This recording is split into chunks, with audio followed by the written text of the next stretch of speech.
Sweet James will be there to go to the moon and back for you. If you get injured in an accident, wherever that may be, call Sweet James. Save thousands on the new revolutionary swim spa. One-time sale Friday through Sunday. Fairplex Pomona. Exercise the entire year and stay safe. It's the swim.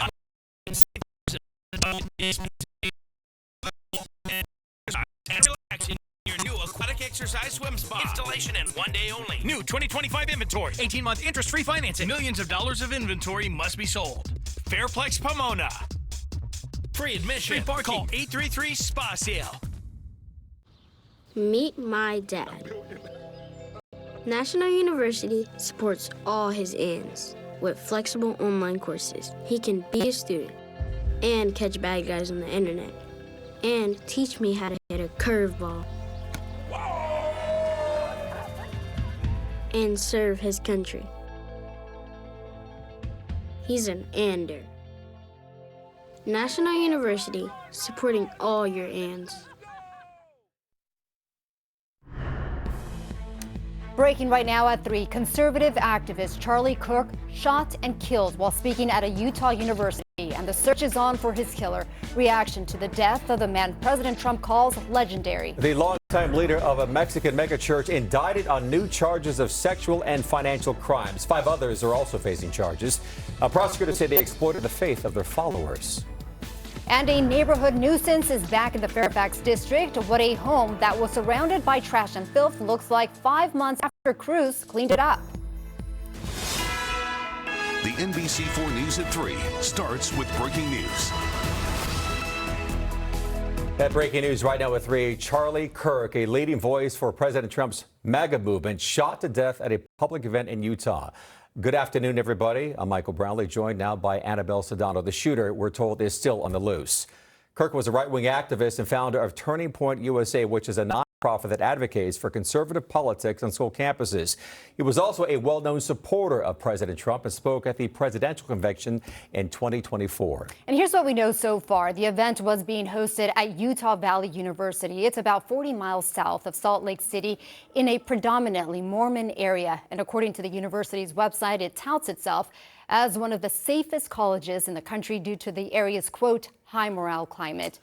NBC4's Conan Nolan live on a newsroom with new details of what happened and the ongoing search now for that shooter. Conan. That's right. Keep in mind, it's hard to imagine a more popular young conservative in the nation than Charlie Kirk. He had millions and millions of followers. Many believed he was responsible with the get out the vote, particularly of young men, that helped Donald Trump win the White House for a second term. Charlie Kirk often said that he was most at ease and most pleased when he engaged with liberals and Democrats, young people on college campuses, which is what he was doing today when his life was ended. The event was similar to those he has held on college campuses around the nation, including recently at USC and UC Riverside. Charlie Kirk, the 31-year-old conservative activist, author, and popular podcaster, had been answering a question from a student, part of a crowd of thousands at Utah Valley University just north of Provo, when there was weapons fire. He was actually just talking about mass shootings, too, which is crazy. And as soon as he got done answering the question, we heard a loud pop. Shots have been fired. There's gunshots. Run, run, run. Students began fleeing the outdoor amphitheater. Kirk had been shot in the neck. We saw him fall backward, blood shooting out of his neck, hit the floor, and we just had to bolt it out of there. There was blood all over his shoulder and on his left shoulder, and that is pretty devastating. The shooter apparently escaped and is still at large, according to police. Kirk was rushed to the hospital, where he was listed in critical condition initially, President Donald Trump posting later that he was dead. I'm still shaking, and I'm still crying. I love Charlie Kirk. He's awesome. Charlie Kirk was the CEO and co-founder of the conservative youth organization Turning Point USA. His calling card to visit college campuses and engage with students in what often became contentious debates on politics and social issues. Frequently, student petitions are filed to keep him off campus, as was the case at Utah Valley. The university administration approved today's event, saying Kirk had a First Amendment right to engage students. Among his fans, the 13-year-old son of Governor Gavin Newsom, who this year Dr. Head Kirk on his own podcast. If there's no opposition, there's no activist spark. The governor on X today. The attack on Charlie Kirk is disgusting, vile, and reprehensible. In the United States of America, we must reject political violence in every form. Kirk had become wildly popular among young men in particular. His Get Out the Vote effort in key battleground states, such as Michigan, cited for helping his ally Donald Trump win the 2024 election. The president on his social media post this afternoon saying that no one understood or had the heart of the youth in the United States better than Charlie. He was loved and admired, and now he is no longer with us. We see here the flag at half-staff outside the White House. Now, police initially made an arrest following the shooting. It turns out that person in custody was not the shooter. Police say that that man, the person that they're wanting for what happened today, is still at large. A manhunt underway in Utah. We're expecting a news conference anytime now. I'm Conan Nolan, NBC4 News. You know, Conan, as we're looking at these images, it's just heartbreaking to see that this is going on college campuses and throughout. I mean, this is truly becoming a disturbing trend. We saw with 2 attempts with President Trump and now the death of Charlie Kirk. At what point do you think public speaking events are going to look different? It's hard to imagine how you can have public events if the public's not invited. And in terms of logistics, it's also difficult to maintain some kind of magnetometer perimeter around any kind of event on a college campus. There's going to be a debate, obviously, on gun issues, that's for sure. But there's also a debate on the tenor of the political tenor in the nation, the fact that too much of our politics is not based on a competition of ideas, but rather on personalities. That you're no longer incorrect in your assessment of a policy, you are an evil person. We've seen that on both sides. It's what the American public has said in poll after poll they want to get away from.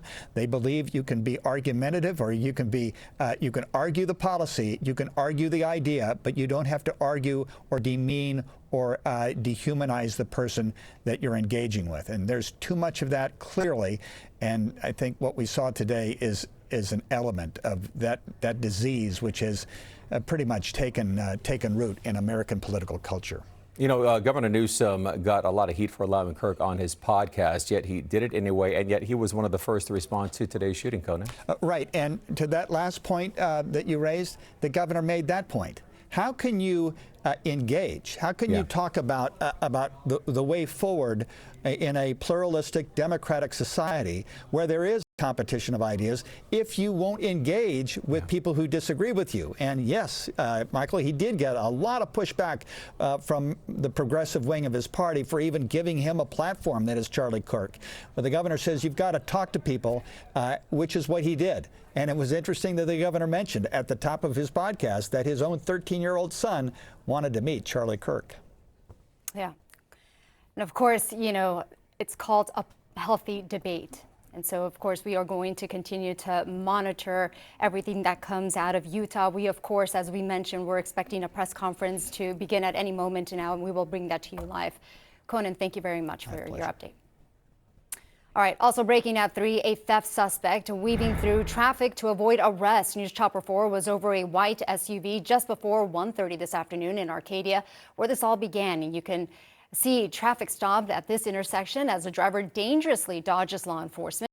At one point, the CHP says the driver ditched the white SUV. Officers lost track of them, were not able to make an arrest. Developing now in Vista Park, police have arrested a father after they say his baby girl was found dead inside of a car. NBC4's Camila Rambaldi live in that neighborhood with reactions to that arrest and what lies ahead now for these investigators. Camila. Hi, Mike.